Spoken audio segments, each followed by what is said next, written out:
바람과 물보다 더 강력하고 눈에 보이지 않는 힘이 눈앞에서 충돌하는 순간, 자연과 초자연의 경계가 모호해지고 선과 악의 경계가 모호해지는 갈등의 순간에 자신이 참여하고 있다고 상상해 보세요. 이 이야기는 평범함을 넘어 예수 그리스도의 생애에서 한순간, 즉 그가 어둠의 힘에 처절하게 맞서는 순간으로 우리를 안내합니다. 그런데 악마들은 왜 애초에 돼지에게 데려가 달라고 요청했을까요?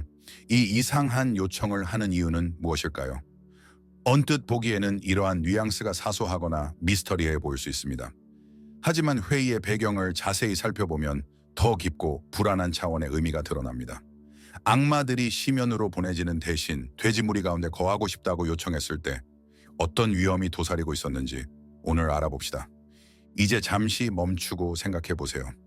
예수님과 이 악귀들의 갈등은 무엇을 상징할까요? 겉보기에 간단해 보이는 이 승리가 왜 그렇게 중요한가요? 더 중요한 것은 악에 대한 그리스도의 승리에 대해 우리에게 무엇을 말해 주는가? 이 문제를 더 깊이 이해하기 위해서는 시간을 거슬러 올라가 배경을 살펴볼 필요가 있습니다. 마태복음 8장 28-34절에 따르면 예수님과 그의 동료들은 막 갈릴리 바다를 건넜을 때였습니다. 제자들은 스승이 명령 한마디로 폭풍을 잔잔하게 하는 모습을 보며 예수님이 자연뿐만 아니라 혼돈도 다스리는 분이라는 것을 알 수 있었습니다. 귀신 들린 두 사람이 무덤에서 나와 예수님을 찾으러 반대편 해안인 게라사대 근처에 도착했습니다. 이 중 한 명은 5장에 나오는 마가의 이야기에 훨씬 더 자세히 묘사되어 있는데, 그는 무덤 속에서 살면서 걷잡을 수 없이 소리를 지르고 돌로 자신을 다치게 하고 헤아릴 수 없는 에너지로 유대를 파괴했습니다. 당시 무덤은 일반적으로 불결한 장소이자 악령의 피난처로 여겨졌다는 점을 인식하는 것이 중요합니다. 무덤에서 공격적이고 무시무시한 존재감을 드러내는 이들의 모습은 음울한 분위기를 더욱 고조시켰습니다. 이 사람들은 아무도 감히 지나칠 수 없을 정도로 공포를 조성했습니다. 그들은 여러 면에서 이해하거나 통제할 수 없는 힘의 노예가 된 사탄의 노예였습니다. 그들은 예수를 만나면서 예상치 못한 사건을 겪게 됩니다. 예수님은 이 사람들, 아니 오히려 그들 안에 있는 악마에게 즉시 인정받습니다. 하나님의 아들, 당신의 목적이 무엇입니까? 라고 그들은 외칩니다. 예수님이 하나님의 아들로 인정받으면서도 악마의 존재로부터 왔다는 것은 불안한 모순입니다. 악마들은 이미 자신이 누구인지 잘 알고 있었지만 예수의 주변에 있던 많은 사람들은 여전히 그가 누구인지 확신하지 못했습니다. 이제 중요한 질문이 떠오릅니다. 왜 돼지에게 옮겨달라고 요청했을까요? 복음서에 따르면 멀리서 상당한 규모의 돼지 무리가 풀을 뜯고 있었습니다. 악령들은 예수님께서 자신들을 사람에게서 쫓아내실 것을 알면서도 악령들이 갇혀 있거나 마지막 고통을 겪는 장소로 흔히 연상되는 시면에 던져지지 말아달라고 간청했습니다. 오히려 돼지우리로 던져달라고 요청했습니다. 놀랍게도 예수님은 그들의 요청에 동의하셨습니다. 예수님은 돼지우리 안으로 들어가도록 허락하십니다. 하지만 이 허락에 따른 후폭풍이 만만치 않았습니다. 약 2,000여 마리의 돼지 무리는 악마가 돼지들 속에 침투한 직후 미쳐버렸고 절벽 아래로 떨어져 모두 물속으로 떨어져 죽고 맙니다. 이 사건은 즉각적인 결과를 가져왔습니다.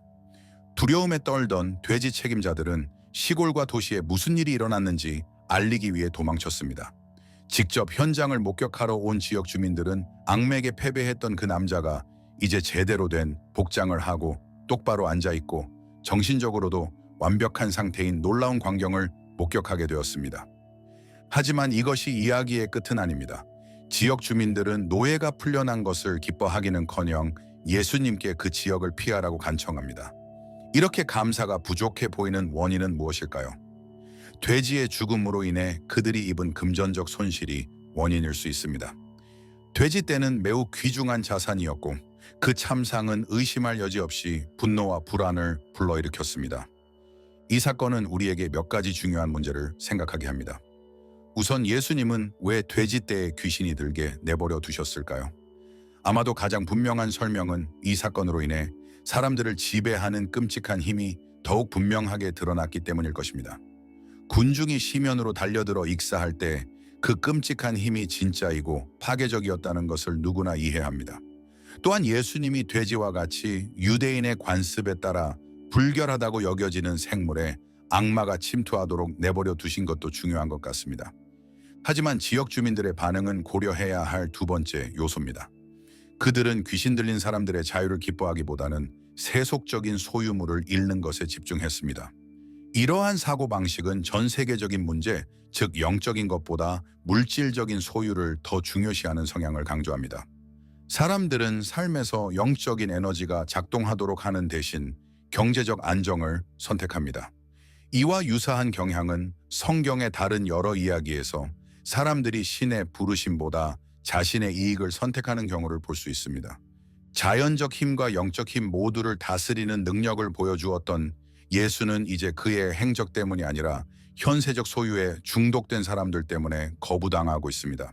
이러한 상황에서 예수님에 대한 반대는 종교적 또는 신학적 문제보다는 편안함과 재정적 안정을 잃을 수 있다는 두려움에서 비롯된 것입니다. 우리는 어떻게 하고 있을까요? 우리는 얼마나 자주 하나님이 우리 삶에 들어오셔서 우리를 변화시키시도록 허용하기보다 돼지 무리를 그대로 유지하기로 결정하나요? 우리는 변화를 두려워하고 우리가 알고 있는 것을 잃을까 봐 하나님의 변화시키는 능력을 경험하는 것을 자주 피합니다.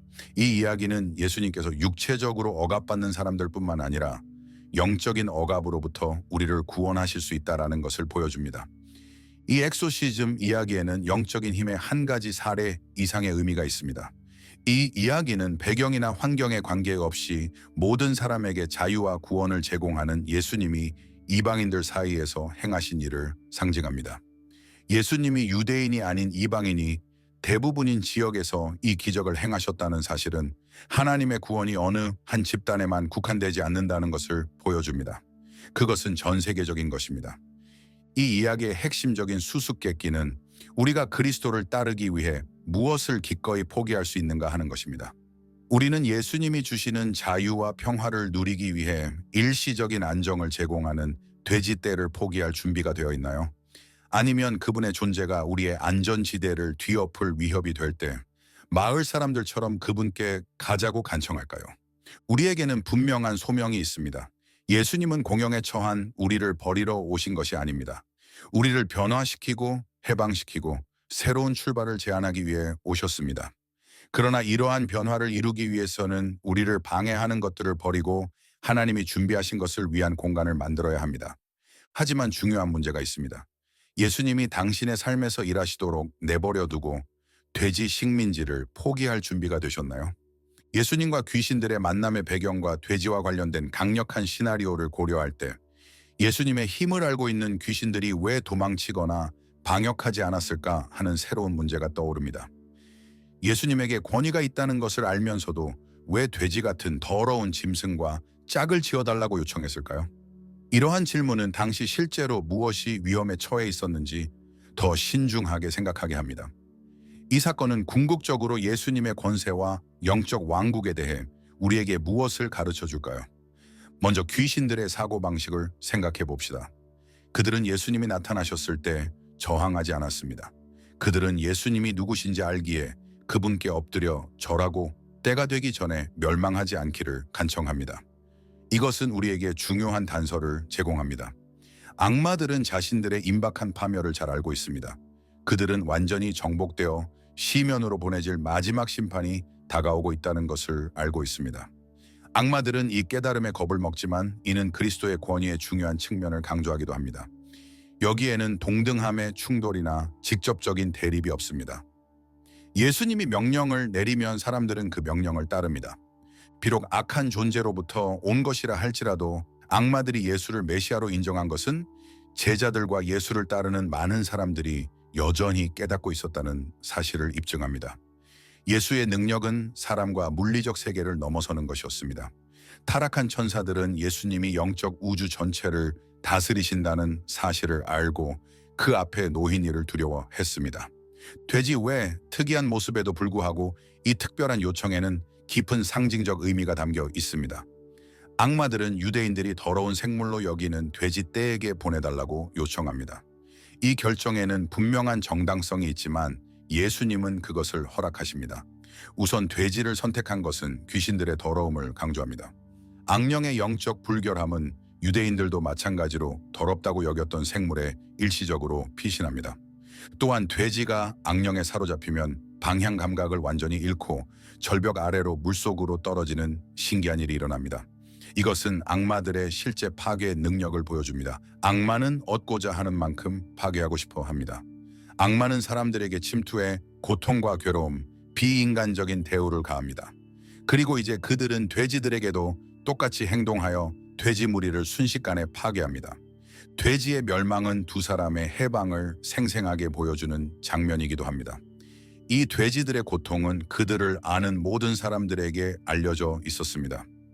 그들은 돼지 떼가 바다로 뛰어드는 것을 보면서 무언가 특별한 일이 일어났다는 확실한 증거를 가지고 있었습니다.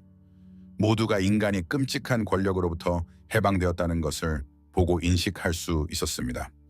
또 다른 미스터리는 지역 주민들이 자유를 축하하기보다 예수가 가기를 원하는 이유입니다. 이런 반응에는 더 깊은 이유가 있을까요? 아니면 단지 세속적인 재물을 잃어버렸기 때문일까요? 증언에 따르면 마을 사람들은 겁에 질렸다고 합니다. 그들은 설명하거나 통제할 수 없는, 이해할 수 없는 무언가를 보았기 때문입니다. 예수님이 병을 고치고 기적을 행하신다는 이야기는 들었지만 눈에 보이지 않는 영적인 힘에 노출된 예수님을 보는 것이 훨씬 더 무서웠습니다. 그들은 그들 사이에 초자연적인 힘이 있다는 사실에 직면하는 대신 이미 알고 있는 것을 지키기 위해 공격적이고 귀신 들린 사람들과 함께 사는 것을 선택했습니다. 이러한 유형의 행동은 드문 일이 아닙니다. 어려움에도 불구하고 사람들은 종종 통제권을 포기하고 하나님이 자신의 삶에서 일하시도록 내버려 두기보다는 편안하게 사는 것을 선택합니다. 예수님의 임재는 변화를 의미하며 변화는 종종 불편함을 초래합니다. 자유에는 대가도 따릅니다. 이 사례에서 가이사 사람들은 돼지를 잃는 대가를 치르기를 꺼려했습니다.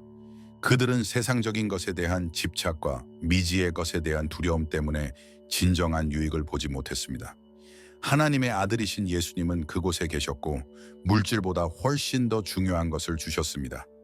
그럼에도 불구하고 그들은 예수님께 그 지역을 떠나달라고 요청했고 이 제안을 거절했습니다. 이것은 우리에게 생각하게 합니다. 우리가 소중히 여기는 것을 잃을까 봐 두려워서 우리 삶에서 하나님의 영향력을 얼마나 자주 거부하는가. 우리는 어떤 돼지에 갇혀서 엄청나게 더 좋은 것을 깨닫지 못하는가. 따라서 예수님은 마을 사람들의 요청을 들어주시고 이 모임이 끝나자마자 떠나십니다. 그러나 그가 떠나기 전에 중요한 사건이 일어납니다. 자유를 얻은 한 사람이 예수님과 동행해 달라고 요청합니다. 그는 구세주를 따라 영원히 그의 곁에 머물고 싶어 합니다. 그러나 예수님은 그를 가족과 집으로 돌려보내면서 주님께서 당신을 위해 무엇을 하셨고 어떻게 긍휼을 베푸셨는지 말해 달라고 요청합니다. 이것은 중요한 포인트입니다. 예수님은 사람들이 육체적으로 자신을 따르기를 원하지만 그 목적은 다르다는 것을 알고 계셨습니다. 그는 자신의 백성을 변화시키는 그리스도의 능력에 대한 가시적인 본보기로 행동하셨습니다. 하나님이 자신을 위해 행하신 일에 대한 소식을 전하는 것이 새로운 목표이자 새로운 삶의 방식 중 하나였습니다. 이것은 종종 우리를 알고 하나님이 우리 삶에 가져온 변화를 볼 수 있는 사람들이 우리가 섬기도록 부름받은 곳이 멀리 있는 것이 아니라 바로 우리 가까이에 살고 있다는 것을 보여줍니다. 예수님이 자신의 나라로 돌아오신 것은 구원의 기쁜 소식인 복음이 어느 한 민족에게만 국한된 것이 아님을 보여줍니다. 그리스도의 선교는 종교와 문화의 경계를 초월했습니다. 이방인들을 해방시킨 것은 모든 사람을 위해 오신 하나님의 통치가 궁극적으로 이스라엘 바깥으로 확장되는 전조였습니다. 우리는 중요한 질문에 도달합니다. 이 이야기는 하나님 나라의 미래에 대해 우리에게 무엇을 말해줄까요? 예수님과 가이사랴 제자들의 만남은 복음이 선포되는데 아무런 장애물이 없는 날을 예고합니다. 비록 제한적으로 이루어졌지만 이방인들 사이에서 이루어진 예수님의 활동은 부활 후 제자들이 모든 민족에게 구원의 복음을 선포할 때 어떤 일이 일어날지 예고합니다. 하나님을 알지 못했던 곳에서 이 자유인이 그리스도를 변화시키는 능력을 가장 먼저 선포하게 될 것입니다. 이전에 예수를 거부했던 많은 사람들에게 그의 간증은 한 줄기 희망의 빛이 될 것입니다. 따라서 우리는 가다렌의 사람들의 이야기가 단순한 엑소시즘에 대한 설명 그 이상이라고 결론을 내릴 수 있습니다. 이 이야기는 악에 대한 예수님의 능력, 변화에 대한 사람들의 저항, 전 세계적인 구원의 범위에 대한 중요한 통찰력을 제공합니다. 하지만 아직 개발되지 않은 잠재력이 많이 남아 있습니다. 이 거대한 구원의 계획에서 각 사람은 어떤 역할을 할 수 있을까요? 어떻게 하면 두려움이나 물질주의적 집착이 우리를 위해 준비된 모든 것을 이용하지 못하게 방해하지 않고 예수님이 우리에게 허락하신 자유를 누리며 살 수 있을까요? 우리는 이제 이 이야기를 통해 우리 자신의 삶에 대해 무엇을 배울 수 있는지 신중하게 생각해 보아야 할 시점에 와 있습니다. 예수님은 악의 세력에 대한 자신의 확실한 지배권을 다시 한번 증명하셨습니다. 예수님은 자신보다 훨씬 더 큰 무언가에 갇혀 있던 사람들을 풀어주셨습니다. 기적을 목격한 사람들은 그러한 해방에도 불구하고 예수님이 주창한 급진적인 변화를 받아들이지 않고 이미 알고 있던 것을 유지하면서 두려움과 거부감으로 반응했습니다. 이것이 우리와 어떤 관련이 있는지는 아직 답이 나오지 않은 질문입니다. 실제로 우리는 종종 그곳에 사는 사람들처럼 행동합니다. 비록 그것이 우리를 영적으로 구속하는 상태일지라도 우리는 안전해 보이는 것에 집착합니다. 그것은 습관, 행동, 심지어 우리가 평생 동안 내리는 잘못된 결정일 수도 있습니다. 하나님께서 우리를 변화와 자유의 삶으로 부르실 때 비록 우리가 지켜야 할 돼지떼가 없더라도 우리를 주저하게 만드는 것들이 있습니다. 우리가 아는 것을 잃고 그분께 고삐를 넘겨드리는 것을 두려워하기 때문에 우리는 예수님이 우리에게 주시는 능력과 사랑을 온전히 경험하지 못합니다. 가이사랴 사람들의 이야기를 진지하게 분석해보면 돼지를 잃은 것이 진짜 문제가 아니었음을 알 수 있습니다. 그들은 미지의 세계에 대한 두려움이 있었습니다. 예수님의 임재는 익숙한 것에서 벗어나는 것을 의미했고 종종 변화에 대한 열망은 낯선 것에 대한 두려움으로 가려집니다. 하나님께서 우리 삶에서 새로운 것을 성취하시도록 내버려 두기보다는 불편함을 초래하더라도 편안한 것에 집착하는 경우가 얼마나 자주 있을까요? 이 이야기는 우리 자신의 돼지떼에 대해 생각하게 합니다. 우리가 그토록 소중히 지키지만 궁극적으로 하나님이 우리를 위해 계획하신 모든 것을 경험하는 데 방해가 되는 것들 말입니다. 그러나 예수님은 죄수들을 풀어주는 것 외에도 우리에게 더 중요한 것을 가르쳐 주셨는데 바로 예수님이 우리를 위해 행하신 일을 다른 사람들에게 전하라고 하십니다. 해방된 사람은 예수님과 동행하며 그분을 따르기를 원했지만 그의 목적은 달랐습니다. 그는 하나님께서 이루신 기적을 가족, 지역사회, 가정과 나누라는 부름을 받았습니다. 이것은 우리에게 중요한 교훈을 줍니다. 우리의 현재 위치가 종종 우리가 제공할 수 있는 가장 영향력 있는 증인입니다. 하나님은 우리가 이미 자리 잡은 곳에서 빛이 되라고 우리를 초대하지만 우리는 과감한 변화와 새로운 관점을 위해 노력할 수도 있습니다. 아마도 우리를 알고 예수님이 우리 삶에 가져온 변화를 분명하게 볼 수 있는 사람들에게 영향을 미치는 것이 바로 그분이 우리에게 원하시는 일일 것입니다. 간증을 하라는 이 부르심은 우리 자신의 자유를 넘어선 것입니다. 그것은 훨씬 더 광범위한 것, 즉 복음의 전 세계적 확산을 암시합니다. 그의 공동체에서 해방된 사람은 복음을 가장 먼저 전한 사람이었습니다. 예수님께서 제자들에게 모든 나라의 복음을 전하라고 하셨을 때 이는 제자들이 훗날 이룰 일에 대한 일종의 성우자 역할을 하셨던 것입니다. 이는 예수님의 가르침이 국경을 초월한다는 것을 상기시키는 역할을 합니다. 우리가 어디에 있든 어디에서 왔든 어떤 환경에서 자랐든 상관없이 보편적인 가르침입니다. 우리는 우리의 말과 행동으로 하나님 사랑의 보편성을 보여 주라는 명령을 받았습니다. 이 모든 것을 고려하고 나면 이제 새로운 질문이 떠오릅니다. 우리에게 주어진 부르심에 어떻게 응답하고 있는가? 예수님은 억압받던 사람들에게 허락하신 것과 같은 해방을 우리에게도 허락하십니다. 우리의 감옥이 그들의 감옥처럼 눈에 보이지는 않더라도 우리 모두는 영적으로 고군분투하고 있습니다. 우리는 자유를 얻었을 때 신성한 은혜와 능력의 경험을 다른 사람들과 나누도록 부름받았습니다. 이러한 변화는 우리 자신에게만 머물러서는 안 됩니다. 우리는 집에 돌아온 사람처럼 세상의 빛이 되어야 합니다. 이 이야기의 결심에는 두 사람의 자유 이상의 의미가 담겨 있습니다.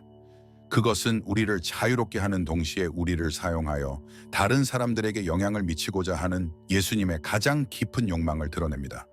그리스도의 메시지는 때때로 세상으로부터 미움을 받기도 하지만 그렇다고 해서 그분이 우리를 위해 행하신 일을 나누는 것을 멈춰서는 안 된다는 의미는 아닙니다. 처음에 사람들은 자유를 얻은 사람을 거부한 후 예수님께 떠나달라고 요청했습니다. 그러나 예수님은 확고하게 자신의 증거를 유지하셨고 우리는 그분을 본받아야 합니다. 도움이 필요한 사람들을 돕고 해방시키고 치유하고 삶을 변화시키려는 예수님의 사역과 흔들림 없는 노력은 우리가 본받아야 할 본보기가 됩니다. 우리는 변화의 주체가 되어 하나님의 사랑을 반영하는 방식으로 살아야 합니다. 그러나 이 모든 것은 예수님께서 우리를 완전히 자유롭게 하시고 우리의 돼지 무리를 떠나 그분이 우리를 위해 훨씬 더 가치 있는 것을 준비해 놓으셨다라는 것을 신뢰하는 선택에서 시작됩니다. 이제 이 이야기를 우리 삶에 어떻게 적용할 수 있을지 생각해 볼 때 마지막 질문이 생깁니다. 예수님을 따르기 위해 우리는 무엇을 희생할 준비가 되어 있는가?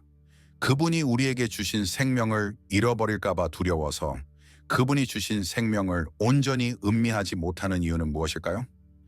그리스도의 변화는 쉬운 일이 아닙니다. 포기하고 미지의 세계에 맞서는 용기가 필요한 경우가 많습니다. 하지만 대개 그 대가는 훨씬 더 큽니다. 우리에게는 자유를 얻은 사람들처럼 우리를 올가매는 사슬에 얽매이지 않고 새로운 삶을 살 수 있는 기회가 있습니다. 우리는 그리스도를 온전히 따르는 데 방해가 되는 것들을 기꺼이 포기할 의향이 있나요? 이 이야기는 우리가 예수님을 믿도록 영감을 주며 그분의 권세는 우리를 억압하는 그 어떤 힘보다 크다는 것을 깨닫게 해줍니다. 그분은 우리의 현재 상태와 상관없이 우리를 변화시키고 새 생명을 주실 수 있는 권능을 가지고 계십니다. 우리는 자유를 얻은 사람처럼 이 사실을 세상에 알리라는 부름을 받았습니다. 지금까지 저희를 따라와 주신 여러분께 초대를 드리고자 합니다. 이 메시지가 여러분에게 공감을 불러일으켰다면, 여러분의 삶에서 예수님께 드려야 할 것이 있다고 믿는다면 지금 당장 무언가를 하세요. 물질적 소유에 대한 두려움이나 집착이 예수님이 주시는 자유와 평화를 누리는 것을 방해하지 않도록 하세요. 이 영상이 마음에 와 닿았다면 좋아요를 누르고 사랑하는 사람들과 공유하고 채널을 구독하여 여러분의 삶을 개선할 수 있는 콘텐츠를 계속 받아보시기 바랍니다. 여러분과 여러분의 가족에게 축복을 기원합니다.